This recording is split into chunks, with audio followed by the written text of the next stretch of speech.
Notice किया कि CRPF अपने सभी डिप्लॉयमेंट्स के दौरान एक पैटर्न फॉलो करती है।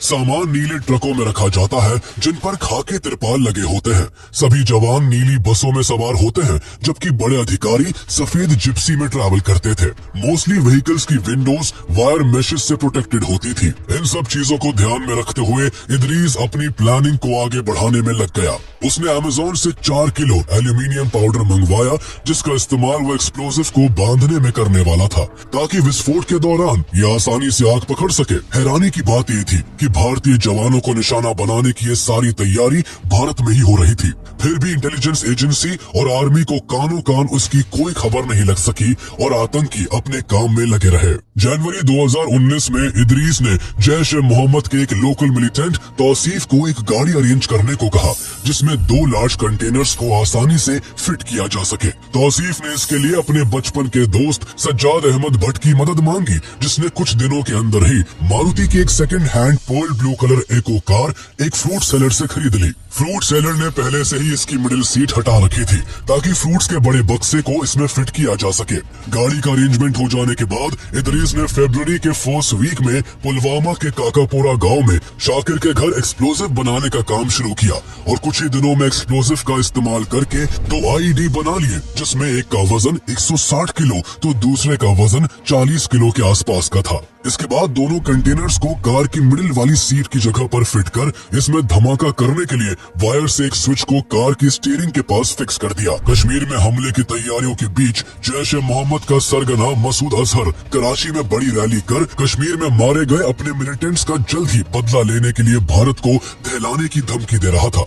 पाकिस्तान में अपने आका के भाषण से कश्मीर में बैठे मिलिटेंट्स जोश से भर चुके थे और अपनी प्लानिंग को जल्द से जल्द एग्जीक्यूट करना चाहते थे। इदरीस ने एक्सप्लोसिव से भरी कार से सीआरपीएफ के कॉन्वॉय को निशाना बनाने की जिम्मेदारी अपने 2 भरोसेमंद साथी आदिल अहमद डार और शाकिर बशीर को सौंपी। जहां शाकिर केवल श्रीनगर हाईवे तक जाने वाला था तो वही धमाके की सारी जिम्मेदारी आदिल के हाथों में थी। आदिल इस हमले में एक आत्मघाती हमलावर बनने वाला था। उसे पता था कि इसमें उसकी जान जाने वाली है लेकिन उसे लगता था कि वो ये सब अल्लाह के हुक्म पर कर रहा है और उसे अंजाम देने के बाद उसे जन्नत नसीब होगी। उसके इसी माइंडसेट के साथ हमले से पहले जैश ए मोहम्मद ने उसका एक वीडियो भी बनाया जिसमें उसने भारत को बर्बाद करने की बात की। इसके बाद 9 फरवरी को धमाका करने का दिन चुना गया क्योंकि इस दिन अफजल गुरु की बरसी पड़ती थी और जैश ए मोहम्मद इस दिन भारतीय जवानों पर आघात कर भारत को दहलाना चाहता था। 9 फरवरी के इंतजार में इदरीस और आदिल ने शाकिर के घर में ही 4 दिन बिताए लेकिन घाटी में भारी बर्फबारी के कारण श्रीनगर हाईवे बंद था जिससे सीआरपीएफ का कोई काफिला उस दिन वहां से नहीं गुजर सका। अपने खूंखार कारनामे को अंजाम देने के लिए आदिल बेचैन था। उसकी बेचैनी तब जाकर कुछ शांत हुई जब 13 फरवरी को श्रीनगर हाईवे खोल दिया गया। बर्फबारी के कारण सीआरपीएफ के कॉन्वॉय की मूवमेंट रुकी हुई थी इसलिए हाईवे खुलते ही एक बड़े काफिले को अगले ही दिन 14 फरवरी की सुबह के 3:30 बजे ही जम्मू से श्रीनगर के लिए रवाना करने का फैसला किया गया। कॉन्वॉय काफी बड़ा होने के कारण एक दिन पहले ही लेथपोरा में सीआरपीएफ यूनिट को इस बारे में इन्फॉर्म कर दिया गया था। यही इन्फॉर्मेशन हाईवे में पड़ने वाले काजीकुंड, अनंतनाग, अवंतीपोरा और पंता चौक में स्थित अन्य सीआरपीएफ यूनिट्स को भी भेज दी गई। इन यूनिट्स के जवान रोड ओपनिंग पार्टी आरओपी की भूमिका में थे जिनके कंधों पर इस काफिले को अपनी टेरिटरी से सुरक्षित निकालने की जिम्मेदारी थी। इस दौरान इन यूनिट्स को सड़क को सिक्योर करने के लिए एंटी सैबोटाज चेक करने थे और सड़क के दोनों ओर गश्त कर काफिले की सेफ्टी को इंश्योर करना था। इधर 14 फरवरी की सुबह करीब 11:30 बजे शाकिर ने हाईवे पर अपनी नजर दौड़ाई। उसने देखा कि लाडू मोड़ पर बादलों से ढके आसमान के बीच भी 2 सीआरपीएफ जवान मुस्तैदी से तैनात थे। उसने थोड़ा और आगे बढ़कर देखा तो उसे सीआरपीएफ के 2 जवान और भी कई जगहों पर दिखाई दिए। ऐसा तभी होता था जब इस रास्ते से सीआरपीएफ का कोई कॉन्वॉय गुजरता था। उसे पूरा माजरा समझते देर नहीं लगी और उसने तुरंत इदरीस को फोन कर सीआरपीएफ के कॉन्वॉय की डिप्लॉयमेंट की जानकारी दी। इस खबर से इदरीस खुशी से झूम उठा और हमले के लिए उसने आदिल को तैयार होने को कहा। आदिल को अब एहसास हो रहा था कि उसकी जिंदगी अब से कुछ घंटे बाद खत्म होने वाली है। वो धमाके की इंटेंसिटी और उससे होने वाली तबाही की कल्पना कर रहा था। जल्द ही वो अपने इमोशंस पर कंट्रोल कर एक्सप्लोजिव से भरी गाड़ी में जाकर बैठ गया और थोड़ी ही देर बाद उसने पुलवामा के अवंतीपोरा के लेथपोरा विलेज से गुजरते सीआरपीएफ के काफिले की 5वीं बस से अपनी कार को टकराकर ब्लास्ट कर दिया।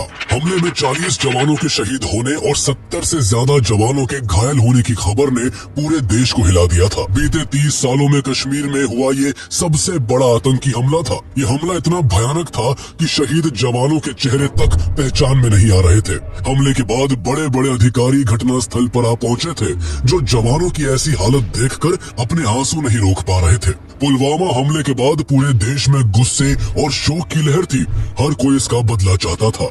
हमले के तुरंत बाद गवर्नमेंट भी एक्शन में आ गई। शहीद जवानों को स्पेशल फ्लाइट से उनके होम स्टेट में लाया गया और वहां उनका अंतिम संस्कार स्टेट ऑनर्स के साथ किया गया। इसके बाद भारत ने पाकिस्तान पर शिकंजा कसना शुरू किया। सबसे पहले भारत ने पाकिस्तान का मोस्ट फेवर्ड नेशन MFN का दर्जा कैंसिल कर दिया और फिर पाकिस्तान से भारत में इंपोर्ट होने वाले सभी सामानों पर कस्टम ड्यूटी बढ़ाकर 200% कर दी। इसके बाद भारत सरकार ने पाकिस्तान को इंटरनेशनल लेवल पर डिप्लोमेटिकली आइसोलेट करना शुरू किया। भारत ने बताया कि कैसे पाकिस्तान अपनी जमीन पर आतंकियों को पनाह देता है। पाकिस्तान ने टेररिज्म के अगेंस्ट इफेक्टिव मेजर्स को इम्प्लीमेंट नहीं किया था, इसलिए financial action task force FATF ने पाकिस्तान को ग्रे लिस्ट में ही रखा। पाकिस्तान को अलग थलग करने के सरकार के इस फैसले का भारत की ऑर्गेनाइजेशंस ने भी साथ दिया। All India senior workers association AICWA और Indian film and television directors association IFTDA ने तुरंत एक्शन लेते हुए इंडियन फिल्म इंडस्ट्री में पाकिस्तानी कलाकारों के काम करने पर रोक लगा दी। जहां भारत पाकिस्तान को इकोनॉमिकली और डिप्लोमेटिकली चोट पहुंचा रहा था, तो वही उसे सही सबक सिखाने के लिए सैन्य कार्रवाई की तैयारी भी की जा रही थी। हमले के बाद से ही भारतीय सेनाएं इसके जिम्मेदार आतंकियों को अंजाम तक पहुंचाने के लिए बेचैन थी। सैनिक अपने साथियों के खून का बदला चाहते थे, लेकिन आक्रोश के इस समय में भी सभी तरह की पॉसिबिलिटीज को काफी बारीकी से देखा जा रहा था। ऐसे में इंडियन एयरफोर्स के air chief marshal Birendra Singh Dhanoa ने आगे से इनिशिएटिव लेते हुए अगले ही दिन सरकार के सामने POK में एयर स्ट्राइक का प्रपोजल रखा, जिसे सरकार ने भी मंजूरी दे दी। मंजूरी मिलते ही एयरफोर्स ने अपनी तैयारी शुरू कर दी। 16 से 20 फरवरी के बीच 4 दिनों तक ड्रोन्स के जरिए इस बात का पता लगाया गया कि सीमा पार कौन कौन सी जगह पर आतंकियों ने अपने ठिकाने बना रखे हैं। दुश्मन के ठिकानों का पता लगाने के तुरंत बाद एयरफोर्स और इंटेलिजेंस के अधिकारियों के बीच ऑपरेशन की प्लानिंग को लेकर अगले 2 दिन तक बैठकें चली। इसी बीच एयरफोर्स ने इस ऑपरेशन का एक ब्लूप्रिंट तैयार करके national security adviser Ajit Doval के सामने पेश किया, जिसमें उन्हें ऑपरेशन के दौरान निशाना बनाए जाने वाली जगहों से रूबरू करवाया गया। भारतीय वायुसेना ने करीब 48 साल पहले 1971 में पाकिस्तान की सीमा में घुसकर ऐसी कोई कार्रवाई की थी। इसलिए ऑपरेशन को आगे बढ़ाने से पहले एयरफोर्स अपनी ओर से सभी तैयारियों को पुख्ता करने में जुटी हुई थी। 1 squadron tigers and 7 squadron battle axis के जवानों को ऑपरेशन के लिए तैयार रहने का आदेश दिया गया। एयरफोर्स ने सिक्योरिटी रीजंस और कॉन्फिडेंशियलिटी को मेंटेन करने के लिए इसे ऑपरेशन बंदर नाम दिया, जिसे अंजाम देने के लिए 26 फरवरी 2019 का दिन तय किया गया। सारी प्लानिंग होने के बाद फाइटर जेट्स को सावधानी से परखा गया और इस ऑपरेशन में हिस्सा लेने वाले पायलट्स ने 24 फरवरी को एक ट्रायल रन भी किया, जिसके बाद इस ऑपरेशन के लिए हरी झंडी दे दी गई। इस पूरे ऑपरेशन के दौरान 12 मिराज 2000 फाइटर जेट्स को इस्तेमाल किया जाना था और साथ ही किसी भी इमरजेंसी से निपटने के लिए गरुड़ कमांडो की एक टीम को भी स्टैंड बाय पर रखा गया था।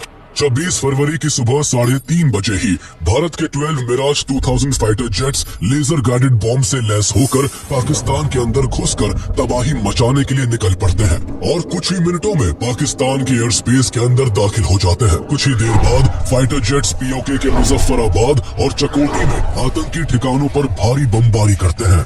एक ही झटके में सैकड़ों आतंकी मारे जाते हैं। जैश ए मोहम्मद के कई ठिकाने पाकिस्तान के खैबर पख्तून प्रांत के बालाकोट शहर में भी बने हुए थे, इसलिए इंडियन एयरफोर्स बालाकोट में भी दाखिल होकर जैश ए मोहम्मद के आतंकी शिविरों पर करीब 8 मिनटों तक बमबारी करके सैकड़ों आतंकियों को मार गिराती है।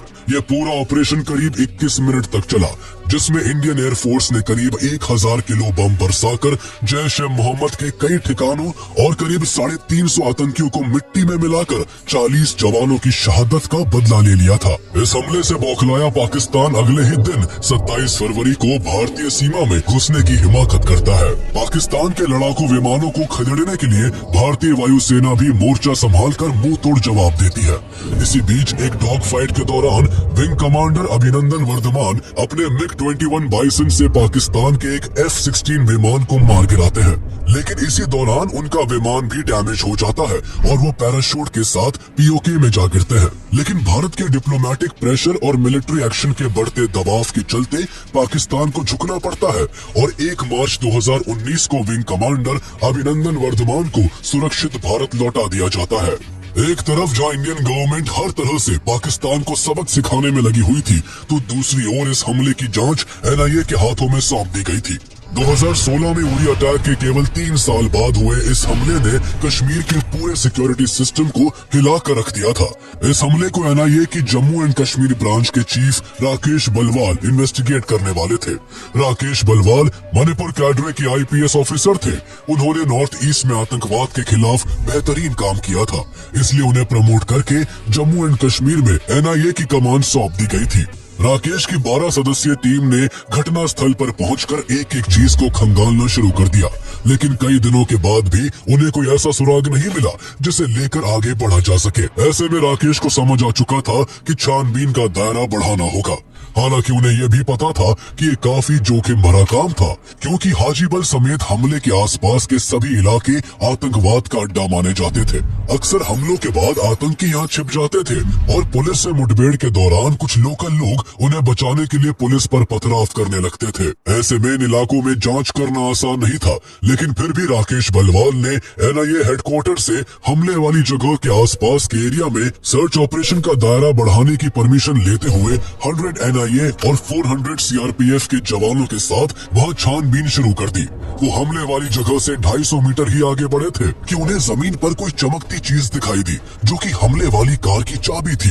इस दौरान उनकी टीम को आसपास कुछ हड्डियां भी मिली, जिनकी DNA टेस्ट से पता चला कि उनमें से कुछ हड्डियां आदिल अहमद डार की थी। साफ था कि हमले के वक्त कार आदिल अहमद डार ही चला रहा था, लेकिन आगे की जांच और इसमें शामिल लोगों तक पहुंचने के लिए NIA को इस कार के खरीदार तक पहुंचना जरूरी था। NIA ने आगे की इन्वेस्टिगेशन में पता लगाया कि ये कार 7 बार बेची गई थी और इसे सबसे आखिर में सज्जाद भट्ट नाम के शख्स ने खरीदा था। NIA ने बहुत मशक्कत के बाद 17 जून 2019 को सज्जाद भट्ट को खोज निकाला, जो तौसीफ अहमद भट्ट के साथ अनंतनाग के एक घर में छिपा था। पुलिस उसे जिंदा पकड़ना चाहती थी, इसलिए उसे सरेंडर करने को कहा गया, लेकिन उसने सरेंडर नहीं किया, जिससे वो अपने साथी समेत पुलिस के हाथों मारा गया। उसके मरने के बाद एक बार फिर से NIA का हाथ खाली हो गया। हालत ऐसी थी कि अब उनके पास ऐसा कुछ भी नहीं था जिसे बेस बनाकर जांच को आगे बढ़ाया जाता। लेकिन राकेश हार मानने को तैयार नहीं थे। पुलवामा अटैक के बाद इंडियन फोर्सेस और आतंकियों के बीच कश्मीर में कई एनकाउंटर्स हुए थे, जिनमें कई आतंकियों को एलिमिनेट किया गया था। ऐसे में राकेश बलवाल ने इन एनकाउंटर्स को एनालाइज करना शुरू किया। उनका मानना था कि मारे गए या पकड़े गए आतंकियों की जांच पड़ताल से कोई क्रूशियल क्लू मिल सकता है। उनकी ये कोशिश अंधेरे में तीर मारने जैसी थी, जिसके सहारे सफलता की उम्मीद काफी कम दिख रही थी। वो इसी सिलसिले में अक्टूबर 2019 में कश्मीर के नौगाम पहुंचे, जहां उन्हें 29 मार्च 2019 को आर्मी के साथ एक मुठभेड़ में मारे गए 2 आतंकवादियों की फोटो दिखाई गई। मारे गए दोनों आतंकवादियों में से एक कामरान और दूसरा इदरीस था। राकेश बलवाल को शक हुआ कि इदरीस कोई छोटा आतंकी नहीं था, इसलिए उन्होंने उसके कच्चे चिट्ठे निकालने के लिए लोकल पुलिस से उसका फोन मंगवाया। लेकिन इदरीस का फोन अब तक खराब हो चुका था, इसलिए उसके फोन को जांच के लिए computer emergency response team CERT के पास भेज दिया गया। एक हफ्ते के बाद CERT ने इदरीस के फोन में मौजूद सारे फोटो और वीडियो रिकवर कर लिए। इसमें एक फोटो पुलवामा अटैक में इस्तेमाल की गई गाड़ी का भी था। इसी फोन में एक और फोटो था जिसमें 3 शख्स थे, जिसमें से इदरीस और आदिल की पहचान पुलिस पहले ही कर चुकी थी और अब केवल तीसरे शख्स को खोजना था। ये तीसरा शख्स शाकिर बशीर था, जिसे कुछ ही दिन बाद पुलिस ने अरेस्ट कर लिया। शाकिर से पूछताछ शुरू हुई, लेकिन काफी प्रयासों के बाद भी उसने अपना मुंह नहीं खोला। वो हर समय कुरान की आयतें पढ़ता और एक ही बात दोहराता कि इदरीस भाई और आदिल ने ये काम इस्लाम के लिए किया है। इदरीस के मोबाइल में एनआईए को कुछ ऐसी फोटोज भी मिली थी जिनसे उसके गैर महिलाओं के साथ रिश्तों का पता लगता था। शाकिर को इदरीस के फोन की ऐसी ही एक फोटो दिखाई गई जिसमें इदरीस पुलवामा की ही एक लड़की इंशा जान के साथ था। इंशा जान और इदरीस के साथ वाली फोटो को देखकर शाकिर बशीर दंग रह गया। उसे यकीन नहीं हो रहा था कि जिसे वो अपना आदर्श मानता था वो शादीशुदा होने के बावजूद उसके गांव की ही लड़की के साथ संबंध में था। बस यही से शाकिर के मन में इदरीस के लिए इज्जत चली गई और अगले ही दिन वो सब कुछ बताने को तैयार हो गया। इसके बाद उसने ऐसे ऐसे खुलासे किए कि एनआईए के अधिकारी भी दंग रह गए। शाकिर ने अपने कबूलनामे में एनआईए को बताया कि जिसे आप लोग इदरीस भाई समझ रहे हैं वो असल में इदरीस है ही नहीं। उसका नाम मोहम्मद उमर फारूक था जो जैश ए मोहम्मद के सरगना मसूद अजहर का सगा भतीजा था। उमर को भारत भेजने से पहले उसकी कई साल अफगानिस्तान में ट्रेनिंग करवाई गई थी। आगे उसने बताया कि पुलवामा अटैक की पूरी प्लानिंग उमर फारूक ने ही बनाई थी। शाकिर की गवाही और जांच के आधार पर एनआईए ने इस हमले में 19 लोगों को शामिल बताते हुए 13,800 पेजेस की चार्जशीट तैयार की। इन 19 मुजरिमों में से ज्यादातर एनकाउंटर में ही मारे गए, जबकि कुछ को एनआईए ने अरेस्ट कर लिया था जो तब से जेल की हवा खा रहे हैं। पुलवामा अटैक भारत की सबसे बड़ी सिक्योरिटी फेलियर्स में से एक था। हमले से पहले ही 2 जनवरी से लेकर 13 फरवरी तक 11 इंटेलिजेंस इनपुट्स मिल चुके थे जो सीआरपीएफ कॉन्वॉय पर हमले की पॉसिबिलिटी को लेकर वार्निंग दे रहे थे। 24 जनवरी 2019 को जम्मू एंड कश्मीर के क्राइम इन्वेस्टिगेशन डिपार्टमेंट सीआईडी के एक ऑफिसर ने अपने सीनियर को एक लेटर लिखा था कि जैश ए मोहम्मद के 3 फॉरेन टेररिस्ट अवंतीपोरा पहुंच चुके हैं और जल्द ही एक बड़े अटैक की संभावना है। 31 जनवरी को additional director general of police ADGP doctor B Srinivas ने इस इनपुट को जम्मू कश्मीर पुलिस, सीआरपीएफ और अन्य सिक्योरिटी एजेंसीज के साथ शेयर कर अलर्ट पर रहने को कहा था। इतना ही नहीं, जैश ए मोहम्मद ने हमले के 2 दिन पहले एक वीडियो भी रिलीज किया था जिसमें उसने अफगानिस्तान में इसी तरह का हमला करते हुए ये दावा किया था कि वो जल्द ही कश्मीर में भी ऐसा हमला करेगा। लेकिन हैरानी की बात थी कि फिर भी सीआरपीएफ के कॉन्वॉय मूवमेंट के दौरान कोई एक्स्ट्रा प्रिकॉशंस नहीं लिए गए। इसके अलावा आतंकी खतरों के बावजूद सीआरपीएफ के कॉन्वॉय के बीच गुजरने वाले सिविलियंस व्हीकल्स की भी सख्ती से जांच नहीं की गई थी, जिससे आदिल अहमद डार 200 किलो एक्सप्लोजिव से भरी कार लेकर सीआरपीएफ के कॉन्वॉय में घुसने में कामयाब रहा। जैश ए मोहम्मद द्वारा इतना ज्यादा आरडीएक्स भारत में पहुंचाए जाने से भी एलओसी पर भारत की सुरक्षा को लेकर गंभीर प्रश्न चिन्ह लग चुके थे। आगे चलकर जम्मू एंड कश्मीर के गवर्नर रहे सत्यपाल मलिक ने इंटरव्यूज में सरकार पर आरोप लगाया कि सीआरपीएफ ने होम मिनिस्ट्री से अपने जवानों को श्रीनगर ले जाने के लिए 5 प्लेन्स की मांग की थी, लेकिन होम मिनिस्ट्री ने इस रिक्वेस्ट को ठुकरा दिया था। हालांकि इस हमले के बाद इंडियन सिक्योरिटी प्रोटोकॉल्स में कुछ बड़े बदलाव किए गए। सरकार ने आगे के लिए सीआरपीएफ समेत पैरामिलिट्री के जवानों के लिए दिल्ली से श्रीनगर और जम्मू से श्रीनगर आने जाने के लिए एयर ट्रैवल की सुविधा दे दी। इसके अलावा जम्मू एंड कश्मीर में सेना और पैरामिलिट्री के बड़े कॉन्वॉय मूवमेंट्स के दौरान पब्लिक व्हीकल्स को रोकने का फैसला भी लिया गया। पाकिस्तान ने जिस आतंकी संगठन जैश ए मोहम्मद को अपनी जमीन पर पनाह दे रखी है, उसने 2016 में भी उरी में इंडियन आर्मी के हेडक्वार्टर पर हमला किया था, जिसमें 18 जवान शहीद हुए थे। इसके बदले में इंडियन आर्मी ने पीओके में घुसकर 40 आतंकियों और उनके 7 लॉन्च पैड्स को खत्म करके पाकिस्तान को करारा जवाब दिया था। उरी अटैक और उरी सर्जिकल स्ट्राइक की पूरी कहानी को जानने के लिए आप हमारी पिछली वीडियो को देख सकते हैं, जिसका लिंक आपको इस वीडियो के